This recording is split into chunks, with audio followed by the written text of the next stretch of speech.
Hello friends, and welcome to our very first episode of Salina's Kitchen. One of my subscribers actually gave me this idea to do a new series going through recipes, teaching you guys new recipes, and hopefully it inspires you guys to make something fun in your kitchen too. So, super awkward. I was going to do my favorite banana bread recipe as the very first one, but I did film it, I went to edit, and it was horrible. I could not post that content. Even though I said I was going to, I couldn't do it. It wouldn't be fair to anybody, and it needs to be a good video. I should have just waited an extra day because this camera came in the next day, so I should have just waited, but I honestly didn't know that the camera was going to be here. But that's okay, because today we are going to be making the best chocolate chip cookies. We're having a snow day here in remote Alaska. It has been dumping snow and the cats have been playing outside. Before we start, I'm gonna show you guys the video I got of them just hanging out in the snow today.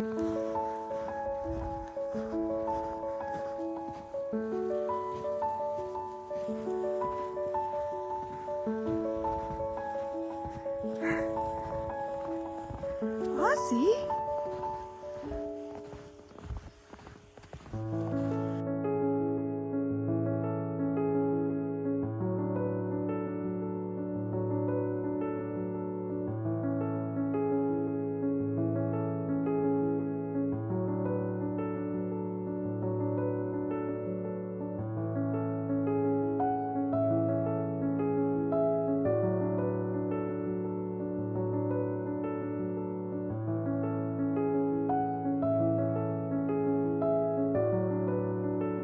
Alright, I hope you guys enjoyed the videos of the cats playing in the snow as much as I did. But full disclosure, why chocolate chip cookies? Something so simple. But guys, I'm not kidding you. These chocolate chip cookies are the best chocolate chip cookies I've ever had in my entire life. I have made them for friends as birthday gifts.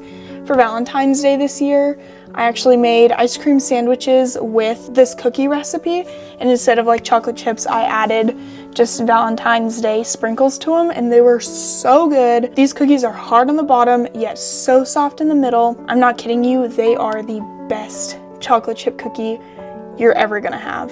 That's enough talking, let's just start on this recipe. Before we start, go preheat your oven to 350 degrees Fahrenheit. My oven's so easy, all I have to do is press bake and start. It automatically goes to 350. This recipe is so good you don't even need a mixer. You can just do everything by hand and in a bowl. So I have my glass bowl here, and you're gonna need 8 tablespoons unsalted, but I only have salted butter, and it's softened. What I'm gonna do is I'm going to put this in the microwave for 30 seconds.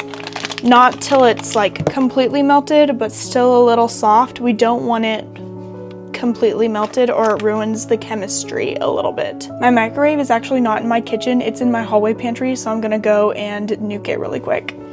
Alright, here we go. As your butter is melting, don't forget to put something on top of it so it's not splattering everywhere, because we don't need an extra mess to be picking up. The next thing we're gonna do is beat our sugars into the butter. So we're gonna need 1/4 of a cup of brown sugar. You want to pack that brown sugar. I usually just put it right in my bag, kind of just tightly put my hand on it. There we go. And we're also going to need 1/2 cup of just white granulated sugar. The less dishes the better, so I'm using the same sugar scoop for both. All right, next we're going to mix it together, and I'm just using a fork. It's super easy to do because the butter was softened. It wasn't completely melted. Beautiful. Now it's like this paste. I know that was probably super attractive. Now that that's done, we're going to add 1 teaspoon of vanilla and 1 egg. Here's my vanilla. I like to measure my vanilla with the heart because, in my opinion, there's no such thing as too much vanilla.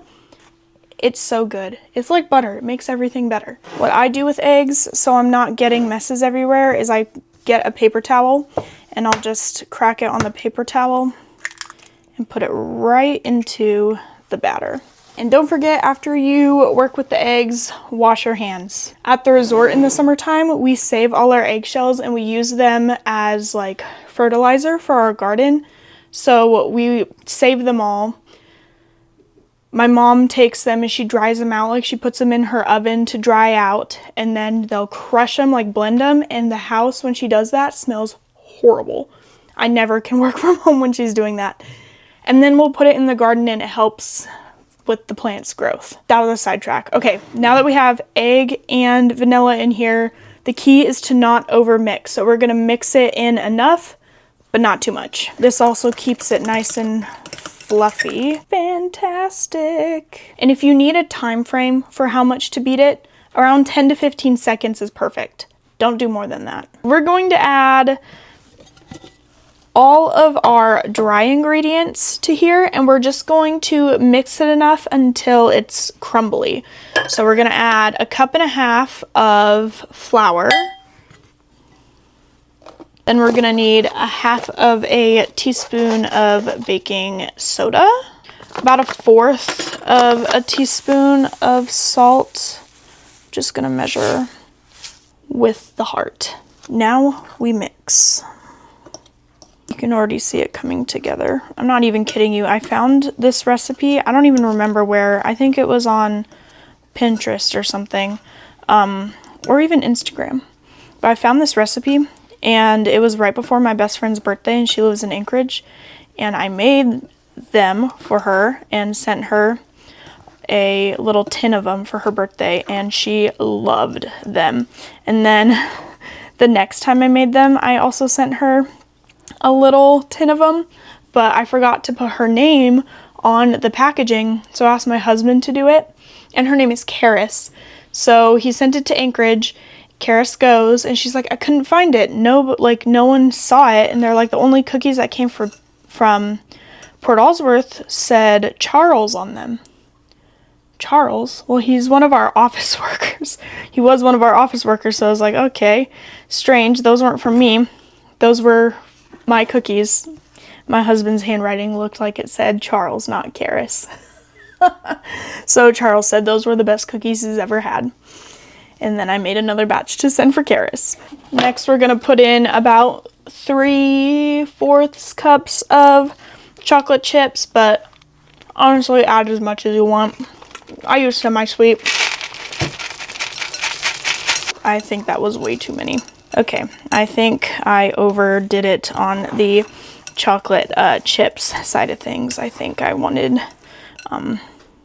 them to be very chocolatey. But add as much as you guys want. I feel like the last couple times I've done this, it has not been enough. Here's our dough. It looks gorgeous. I'm gonna take my cookie sheet, just spray it with my cooking spray really well, add them to the tray. I don't push them down. I just put about this much, enough that fits in the palm, or palm of my hand. I just use my hands to swerve it into a ball, and then I add it to the sheet. I really like this recipe because this dough is not like too sticky either, to where it's like sticking on my hands and I need to flour them or spray them. They're just perfect. The best part about this too is that really the only mess I've made is this bowl, the fork, the 1/2 cup, the 1/4 cup, and the 1/2 teaspoon. So the cleanup on this is going to be super easy. Here's tray number 1. I have them all rolled out. I'm going to stick them in the oven like this. It's done preheating.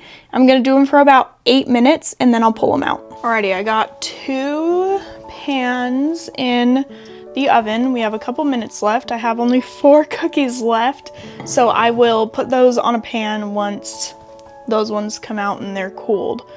But I love this recipe so much, guys. I can't even say that enough. I've also did it where I have made all the dough, put them into balls, lined them up on a sheet, put it in my freezer for about 12 hours, took them out, put them in bags, and then baked them after they've been frozen, and they still turn out amazing. I know for this series, I really want to do my different banana breads that I really love. People suggested that I do the pecan crusted salmon.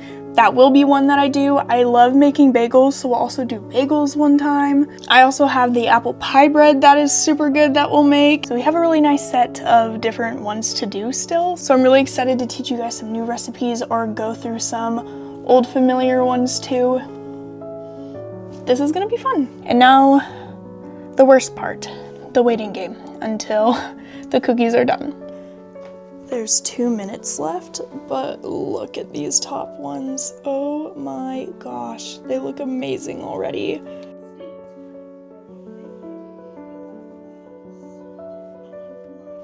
Look at how beautiful these are. Oh my gosh.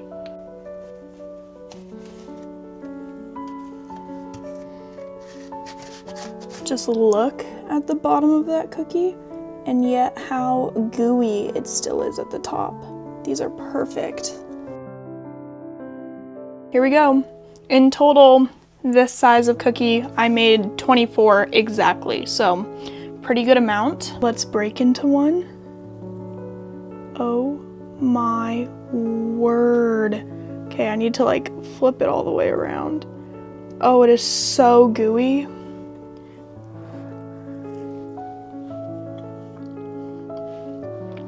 Wow, crunchy bottom, and yet basically still doughy in the middle. I did bake them for 10 minutes, not 8 minutes. They're still perfect, but if you want perfect gooey cookies like this, definitely 8 to 10 minutes. Thank you guys so much for watching. We'll see you guys next time on another episode of Salina's Kitchen. Bye. So good.